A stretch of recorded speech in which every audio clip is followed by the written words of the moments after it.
Well, good morning. Welcome to this week's edition of Coffee with a Coach. You know, this week really doesn't have so much a question as it really does a statement. Maybe it actually was a question. I was over somewhere back east doing a workshop this week for brand new supervisors. And one of the questions I got, and maybe in the form of a statement, is we're in this role now. I think we should be doing something. Now let me go ahead and rephrase that to you as a question. As a new supervisor, what should I be doing? Well, that's a great question. First thing I will tell you is that if you are in that role now, there really is no turning back.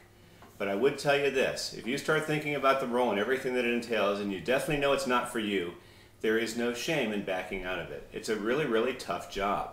If you do that role well, then I'm thinking further positions in management might be actually pretty good for you. If that works well for you, then maybe as you get up even more and more senior, could be a position where you have more of a strategic leadership view. But it all begins at the supervisory level. So here's what I'll tell you. If you're in that role, what should you be doing? Number one, you have to commit yourself 100%. You can't still hang around with your former peers and do what you used to do and then put on your supervisor's hat. It has to be all or nothing. And this is a huge challenge because for some of you that are in this role, you suddenly realize, hey, I'm all alone. I can't hang out with my buddies any longer and there's nobody else. That's one of the, sacrifices you have to think about. You have to be completely committed. Second thing you need to do is learn as much as you can about this role.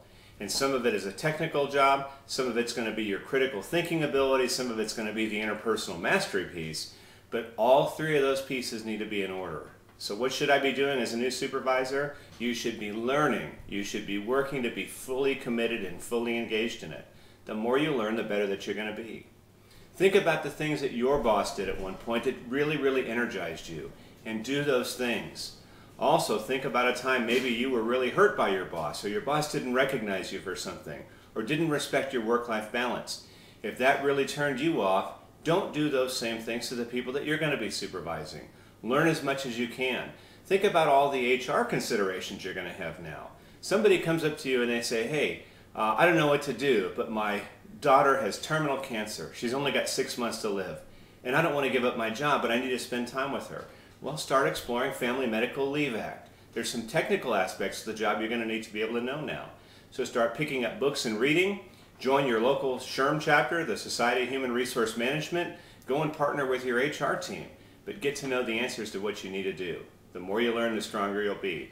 It's a great job, and if you're in the role, I applaud you. If you're thinking about getting into it, think very carefully, read as much as you can, take one of my workshops, good way to kind of figure it out, and then do the very best you can. Hopefully that helps, and have a great week.